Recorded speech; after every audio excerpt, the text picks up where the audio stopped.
Hare Krishna, Hare Krishna, Krishna Krishna,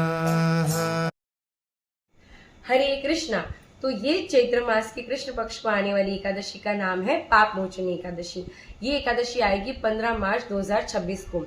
ये एकादशी के बारे में ब्रह्मांड पुराण में भी वर्णन किया गया है। एक बार युधिष्ठिर महाराज और श्री कृष्ण एक स्थान पर बैठे थे।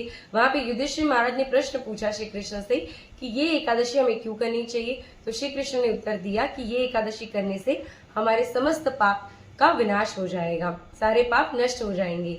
तो एक बार की बात है, एक सुंदर वन था। वहां पे इतने सुंदर सुंदर फूल थे, इतने सुंदर सुंदर बागान थे कि इंद्रदेव खुद अपनी अप्सराओं के साथ यहाँ पर आकर भ्रमण किया करते थे। एक बार चवन ऋषि के बेटे और शिव जी के परम भक्त मेधावी ऋषि यहाँ पे तपस्या करते थे। कामदेव थे जो शिव जी के एकदम विरुद्ध थे, वो हमेशा उनसे बदला लेने की भावना रखते थे। इसीलिए उन्होंने मंजू घोषा नामक एक अप्सरा को भेजा ताकि वो मेधावी ऋषि की तपस्या भंग कर सके। मेधावी ऋषि की तपस्या भंग करने के लिए जब मंजू घोषा धरती पर आई तो वो इतनी सुंदर दिख रही थी कि कोई भी उसको देख के मोहित हो जाए। बार बार प्रयास करने पर मेधावी ऋषि की तपस्या मंजू घोषा ने भंग कर दी। बाद में मेधावी ऋषि पूरा का पूरा दिन मंजू घोषा के साथ ही व्यतीत करते थे, उसके साथ ही भ्रमण किया करते थे। इसके बाद मंजू घोषा के मन में सम्मान तो आ गया मेधावी ऋषि के बारे में, पर उसको साथ ही साथ ये डर हुआ कि जब सत्य का ज्ञात होगा मेधावी ऋषि को तो वो कहीं उसको श्राप न दे दे। एक दिन मंजू घोषा ने बोला कि मुझे मेरे लोग वापस जाना है, स्वर्ग लोक जाना है।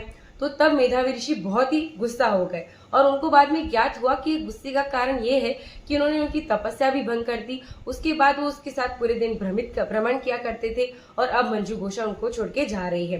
तो बाद में उनको एक गुस्से का पछतावा हुआ और उसके साथ साथ उन्होंने मंजू घोषा को एक श्राप दे दिया कि उसे पिशाचनी योनि में जन्म लेना पड़ेगा और वहां पे अत्यंत पीड़ा सहन करनी पड़ेगी। ये सुनने के बाद मंजू घोषा अत्यंत दुखी हो गई। उसके बाद उसने मेधावी ऋषि से प्रार्थना की कि मुझे इसमें से बाहर निकलने का कोई उपाय दीजिए। तो मेधावी ऋषि ने बहुत शांति से और बहुत ही करुणा से उत्तर दिया कि उन्हें पाप मोचनी एकादशी का पालन करना चाहिए। ये पालन उन्होंने बहुत सख्ती से करना चाहिए ताकि उनको मिला ये श्राप है वो उस श्राप से मुक्त हो जाए। बाद में तो उन्होंने ये सुझाव दे दिया मंजू घोषा को। मेधावी ऋषि खुद अपने घर वापस आ गए, अपने पिता के पास। चमन ऋषि को जब उन्होंने ये पूरी बात बताई तब चमन ऋषि ने उनको भी सुझाव दिया कि उनको भी ये एकादशी करनी चाहिए, क्योंकि उन्होंने भी मंजू घोषा को श्राप दिया है और खुद पाप के भागीदार बने हैं। तो ये पाप का विनाश करने के लिए उनको भी ये पाप मोचनी एकादशी करनी चाहिए।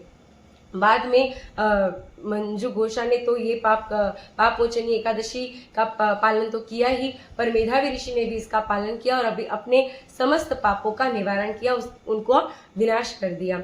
तो वैसे ही हमें भी हमारे जितने भी पाप है जो हमने किए हैं उसका निवारण करना है, उनको नष्ट करना है। तो ये पाप मोचनी एकादशी जरूर करनी चाहिए। ये एकादशी जब हम करेंगे तब हमें क्या करना चाहिए? हमें सबसे पहले जल्दी ब्रह्म मुहूर्त में उठना है, हो सके उतना ज्यादा से ज्यादा भगवान का नाम लेना है, हरे कृष्ण महामंत्र की माला करनी है, भगवान की सेवा करनी है, भौतिक आसक्तियों में नहीं पड़ना है, किसी की निंदा भी नहीं करनी है और हो सके उतना अच्छे से ये एकादशी का पालन करना है। कम से कम आहार ग्रहण करना है ताकि हम ज्यादा से ज्यादा जग सके, हमें कम निंद्रा आए और बाद में हम ज्यादा से ज्यादा भगवान का नाम जप कर सके। तो हमें भी प्रयास करना चाहिए कि हम ये एकादशी करें ताकि हम हमारे पापों से मुक्ति पा सके।